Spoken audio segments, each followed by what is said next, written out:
ओम शांति। यह बाबा की सेवा के लिए नया चैनल चालू किया है। इस चैनल को सब्सक्राइब करें। ओम शांति। ओम शांति। Good morning. 2 मार्च 2022। मीठे मीठे बाबा की मीठी मीठी मुरली का मीठा मीठा मनन हम सब फरिश्ते मिलकर बाप दादा के साथ करते हैं। बाप दादा संदली पर बैठे हैं और हम सब फरिश्ते बाप दादा के सामने बैठे हैं। बाबा हमें दृष्टि दे रहे हैं और वरदानों से भरपूर कर रहे हैं। बाबा बोले, आज की मुरली से क्या शिक्षाएं ली? मीठे बाबा, आज आपने हमें बहुत प्यारी प्यारी शिक्षाएं दी। एक तो बाबा आपने बताया कि पढ़ाई को कभी नहीं छोड़ना, कुछ भी हो जाए पढ़ाई लगातार पढ़नी है, अंत तक पढ़नी है। बाबा आपने पढ़ाई के ऊपर बहुत अटेंशन दिलवाया। फिर बाबा आपने हमें और सेवा के लिए भी बताया कि सेवा कैसे करनी है। बाबा आपने ये भी बताया कि जो भी संबंध हैं सब संबंधों को जो है ना ध्यान में रखते हुए और संग दोष की बहुत संभाल करनी है, संग दोष में कभी नहीं आना। और बाबा आज आपने स्वराज्य अधिकारी भव का जो वरदान दिया उसके लिए भी हमें कैसे स्वराज्य अधिकारी बनेंगे वो भी आपने बताया। बाबा आज आपने मीठे बच्चे में ही सबसे पहले कहा कि मीठे बच्चे, तुम्हें निश्चय है कि हम संगम पर भविष्य की कमाई के लिए पढ़ते हैं। बाप हमें पढ़ा करके 21 जन्मों का वर्षा देते हैं। अब संगम पर शिव बाबा हम बच्चों को अपना बनाकर पढ़ा रहे हैं, लेकिन पढ़ाई में कौन गफलत नहीं करेगा? जिनको सबसे पहले पहले ये निश्चय है कि पढ़ाने वाला कौन है। पढ़ाने वाला स्वयं भगवान पिता, टीचर, सतगुरु जो हमें ये संगम पर पढ़ाई पढ़ा रहे हैं।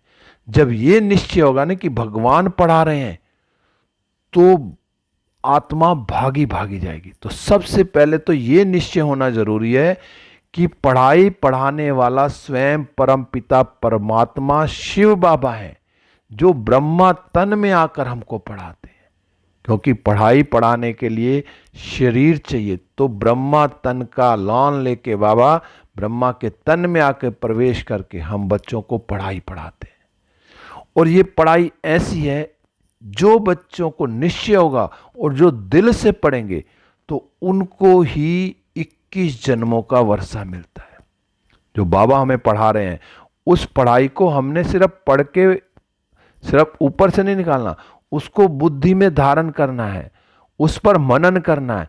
और उस पढ़ाई में जो बाबा कह रहे हैं उसके हिसाब से मुझे अपनी दिनचर्या बनानी है। कि बाबा पढ़ाई में ही कहते हैं कि रोज रोज कहते हैं बाबा कि अपने को आत्मा समझ मुझे याद करो, देही अभिमानी बनो। जो भी मुरली में आया उसके हिसाब से मुझे पूरी धारणा करनी है। जब मैं पूरी धारणा करूंगा, श्रीमत पर चलूंगा, तो मुझे 21 जन्मों की बादशाही मिलेगी, 101% मिलेगी। लेकिन अगर मैं आत्मा पढ़ाई पढ़ रही हूं और ऊपर से ही पढ़ाई निकल रही है, धारणाएं नहीं है, तो फिर कैसे 21 जन्मों के लिए वर्षा मिलेगा? तो 21 जन्मों का वर्षा पाना है, उसके लिए मुझे सबसे पहले निश्चय हो कि स्वयं भगवान संगम पर आकर मुझे पढ़ा रहे हैं और मैं उस पढ़ाई को अपने अंदर धारण कर रही हूँ और उस पढ़ाई के अंदर जो नियम है, धारणा है, उस पर मैं चल रही हूँ। तो मैं आत्मा जरूर 21 जन्मों का वर्षा पाऊंगी। जब 21 जन्म सुख होंगे तो मेरे बाकी के जन्म भी बहुत सुखी होंगे। जब अंत का जन्म मुझे स्वयं भगवान मिल गए, ब्राह्मण बन गया मैं, तो इससे बड़ा और जन्म क्या होगा? तो मेरे सारे 84 के 84 जन्म जो है ना सुख भरे ही होंगे। फिर बाबा आज आपने प्रश्न में भी कितनी अच्छी बात पूछी। बाबा कई बार मुरलियों में कहते हैं कि मैं कोई किसी पे कृपा नहीं करता, आशीर्वाद नहीं देता, लेकिन बाबा ने आज बताया कि अपने आप पर कृपा व आशीर्वाद करने की विधि क्या है। आज बाबा ने विधि बता दी। दुनिया में भी ना अगर कोई चीज बनानी हो तो एक बार किसी के सामने बना लेंगे फिर भूल जाएंगे, लेकिन अगर एक बार विधि सीख ली ना कि मुझे हलवा बनाने की विधि आ गई, मुझे सब्जी बनाने की विधि आ गई, तो वो कभी भूलेंगे नहीं, फिर उस विधि से वो कार्य कर लेंगे। और आज बाबा भी यही कह रहे हैं कि बच्चे अपने ऊपर कृपा व आशीर्वाद करने की विधि क्या है, आज विधि को सीख लें अच्छी तरह। तो बाबा ने आज बताया जो अपने ऊपर कृपा और आशीर्वाद करने के लिए ना जो विधि बताई, वो आज बाबा ने बताई कि बाप की पढ़ाई रोज पढ़नी है। बाबा की पढ़ाई क्या, रोज मुरली पढ़नी भी है, सुननी भी है और धारण भी करनी है। सिर्फ पढ़ना पढ़ना नहीं है, उस मुरली के अंदर जो बाबा कह रहे हैं उसको मुझे धारण करना है, मनन करना है। बाबा ने कहा कभी भी संग दोष में ना आकर पढ़ाई में गफलत नहीं करनी। संग दोष क्या है, माया। और माया सवेरे सवेरे क्या कहती है, ठंड में थोड़ी देर और सो जा, थोड़ी देर और सो जा। तो थोड़ी देर सोते सोते अमृत वेला भी मिस हो गया और मुरली क्लास भी मिस हो गई। तो वो गफलत नहीं करनी है, रोज अमृत वेला भी करना है, श्रीमत है, और फिर मुरली क्लास में मुरली सुननी भी है। और अब तो इतने अच्छे अच्छे हमें मिल गए इंस्ट्रूमेंट कि मुरली अगर क्लास में नहीं जाते तो घर बैठे भी सुन लेते हैं। लेकिन सबसे अच्छी बात है, अगर जो आत्मा क्लास में जा सकती है, किसी को जो बंधन नहीं है या कोई ऐसा जॉब नहीं है, तो वो ज़रूर आत्मा सेंटर पर जाकर ही मुरली सुने। जो सेंटर पर मुरली सुनने का अनुभव है वो घर बैठे वो अनुभव नहीं होता। तो मुझे मुरली सुननी है, पढ़ाई में कभी गफलत नहीं करनी।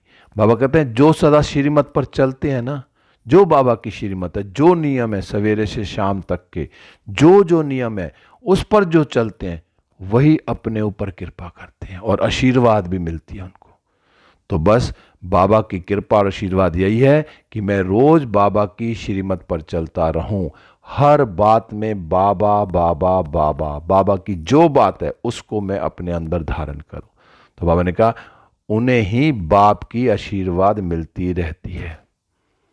कोई ये सोचे कि कोई ऐसा भगवान आएगा, कृष्ण आएगा, मेरे सिर पर हाथ रखेगा, ऐसा कुछ नहीं।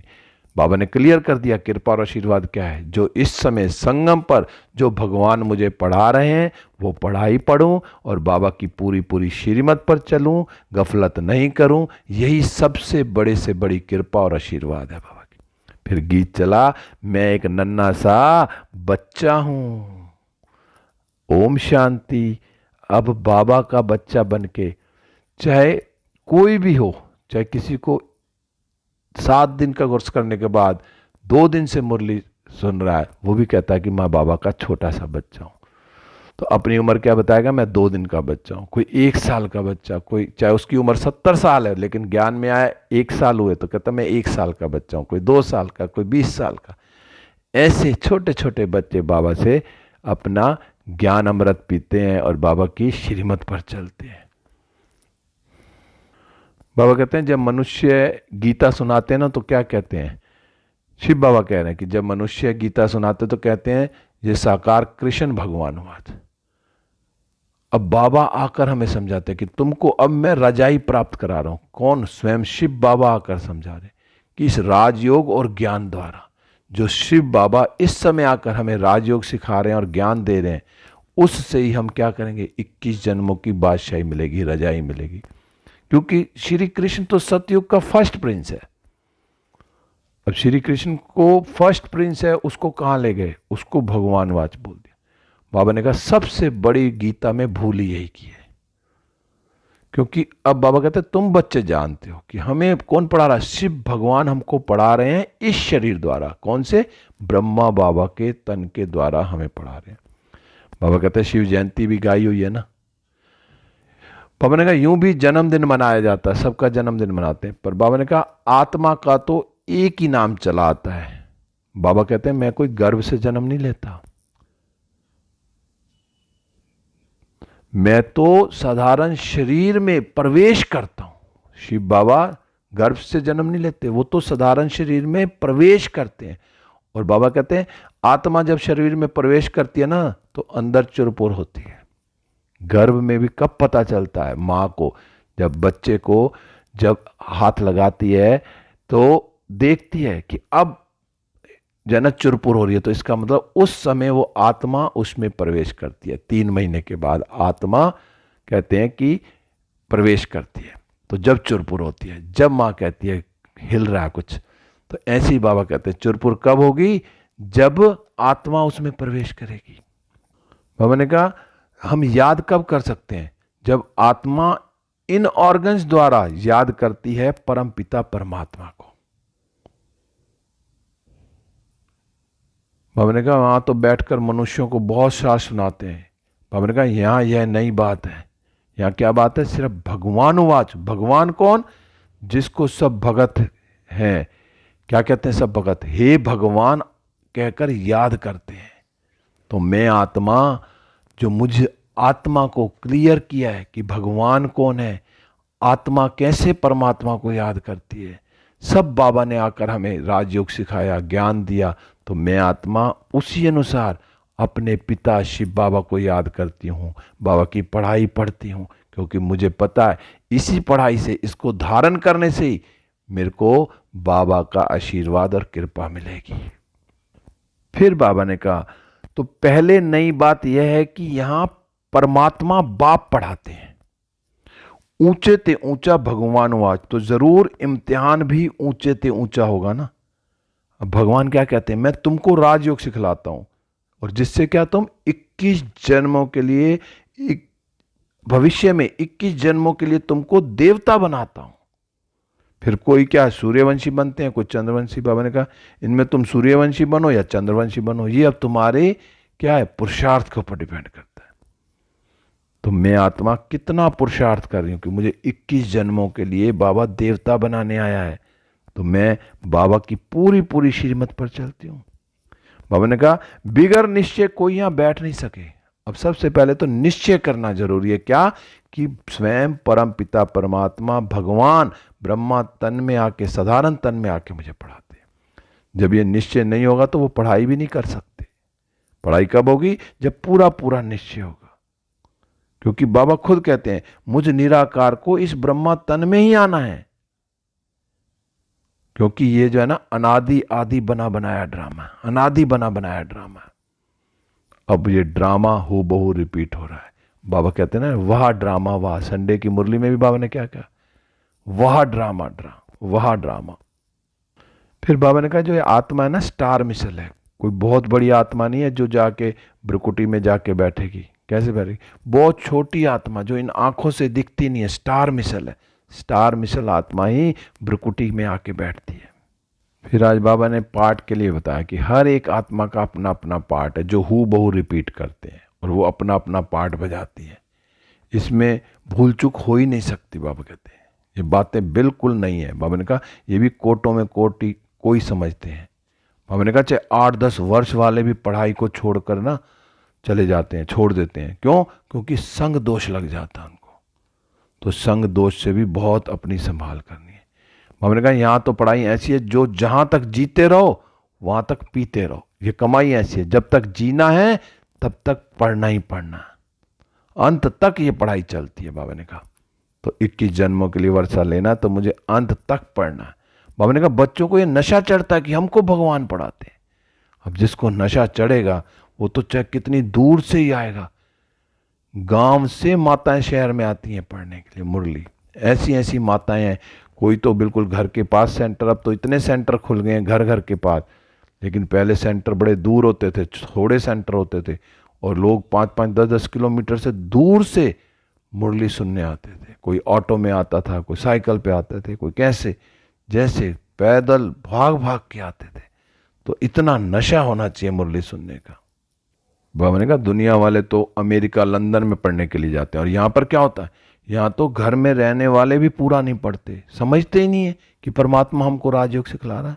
और वही बच्चे समझेंगे ना जिनको पूरा पूरा निश्चय होगा, जो भगवान त्रिलोकी नाथ है, वर्ल्ड ऑलमाइटी है, लिबरेटर है, गाइड है।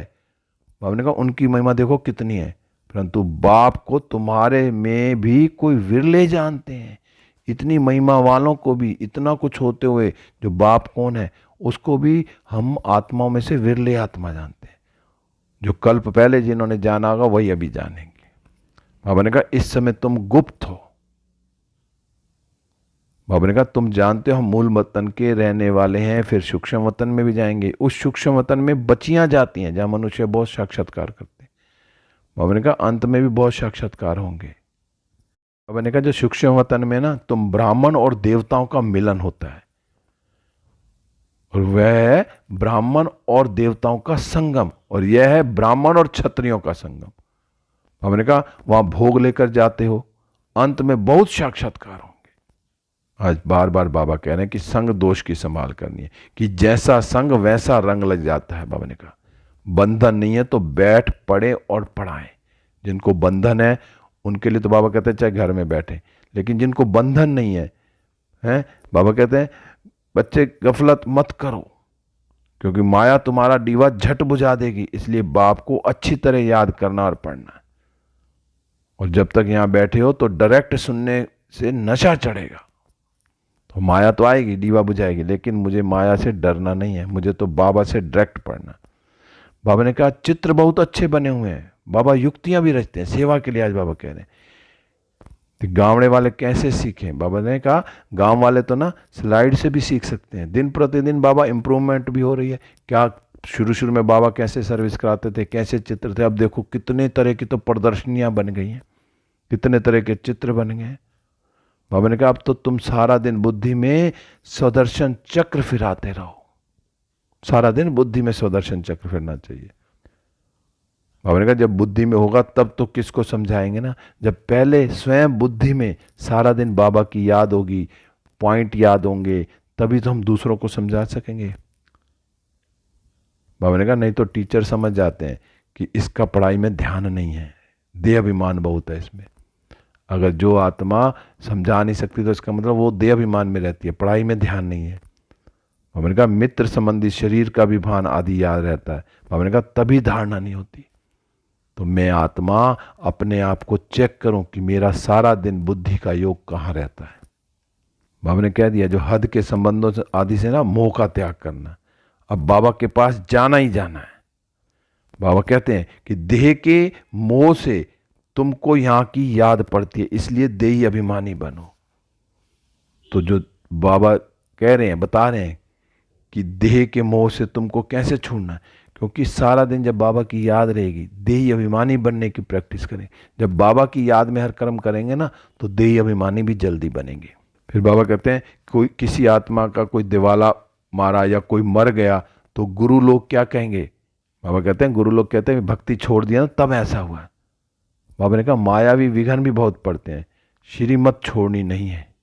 कोई भी कुछ कहे, अगर श्रीमत पर चल रहे हैं, ये तो जो ड्रामा बना बनाया वो है, जिसने देह छोड़नी है छोड़ेंगे, हैं वो घाटा होगा। क्योंकि बाबा तो कहते हैं अंत में ये जो है ना विनाश होना ही होना है। हमें अच्छी सच्ची अविनाशी कमाई करनी है, विनाशी कमाई के पीछे समय नहीं गंवाना। तो मैं आत्मा अविनाशी कमाई के लिए क्या कर रही हूं, पूरा पूरा श्रीमत पर चल रही हूं। बाबा कहते हैं कितने फैशनेबल हो गए हैं, समझते हैं कि हमारे लिए तो स्वर्ग ही यही है, क्योंकि माया का पाम्प इतना है ना। क्या क्या दुनिया में जाओ तो साइंस वालों का भवका कितना है। बाबा कह रहे हैं ये सब भवके हैं थोड़ी देर के लिए। बाबा तो कहते हैं जैसे मृग तृष्णा का है, दुर्योधन का मिसाल बाबा ने दिया। बाबा ने कहा ये तो राज्य गया कि गया, अब ये मृग तृष्णा वाला भी गया और ये दुर्योधन का भी राज्य गया।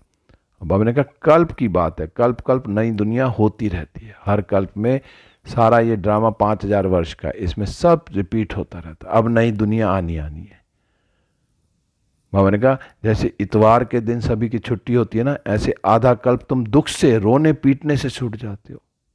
कितनी अच्छी बात कहती कि आधा कल्प के लिए तो क्या हम पूरा टाइम ही छूट जाते हैं। जब 21 जन्मों का हम वर्षा लेंगे, थोड़ा सा अंत में अगर कोई हैवी है, वो भी बाबा की याद में वो दिन भी कट जाते हैं।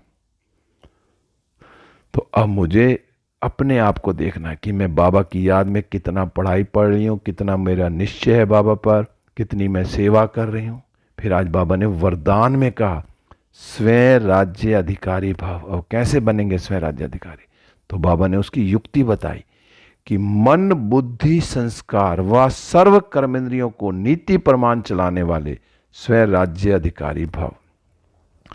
बाबा ने कहा जो स्वयं राज्य अधिकारी आत्मा है ना, वो अपने योग की शक्ति द्वारा ना हर कर्म इंद्रियों को ऑर्डर के अंदर चलाती हैं।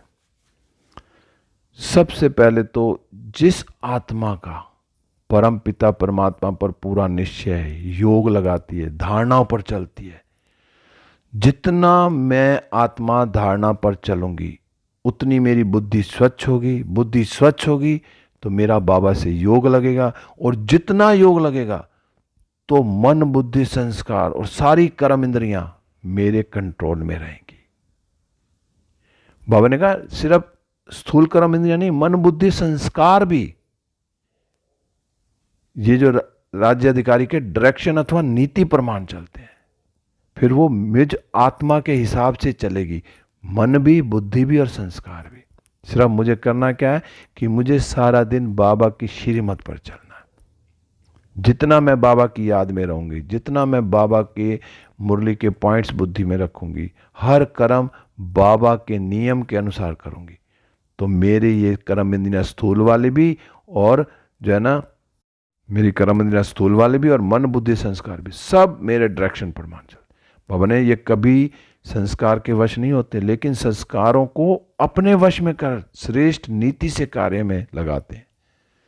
तो कौन? जो बाबा की पूरी पूरी शरण मत पर, जो स्वयं राज्य अधिकारी है।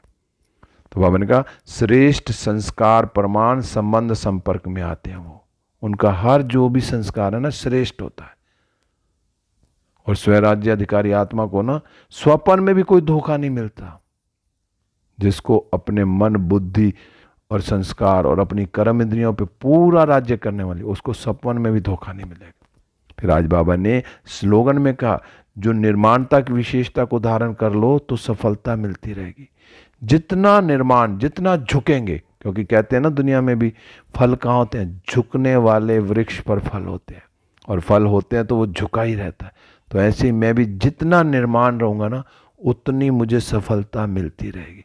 मुझे हर आत्मा के प्रति शुभ भावना शुभकामना रखनी है।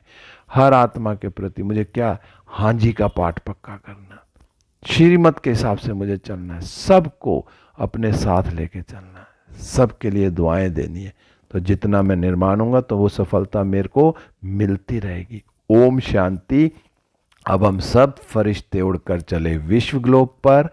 बाबा की सुख शांति आनंद प्रेम और पवित्रता की किरणें हम फरिश्तों पर आ रही हैं और हमसे सारे विश्व की 800 करोड़ आत्माओं पर, प्रकृति के पांचों तत्वों पर, और चारों तरफ बाबा की किरणें फैल रही हैं। सारा विश्व सुख शांति आनंद प्रेम और पवित्रता से भरपूर हो रहा है। बाबा की शांति की किरणें सारे विश्व में फैल रही हैं। सारा विश्व शांत हो रहा है, हर आत्मा शांत और सुखी हो रही है। और अब हम सब फरिश्ते वापस सूक्ष्म वतन में बाबा से दृष्टि लेते हुए वरदानों से भरपूर होते हुए और इस देह रूपी मंदिर में आ गई हूँ। बाबा की सुख और शांति की किरणें मुझ पर लगातार आ रही हैं और मुझसे सारे विश्व में फैल रही हैं और यूक्रेन में भी जा रही हैं। वहाँ की आत्माओं को भी सुख और शांति का अनुभव हो रहा है और सारा युद्ध शांत होता जा रहा है। हर आत्मा शांत होती जा रही है। ओम शांति, ओम शांति। ओम शांति। यह बाबा की सेवा के लिए नया चैनल चालू किया है। इस चैनल को सब्सक्राइब करें। ओम शांति।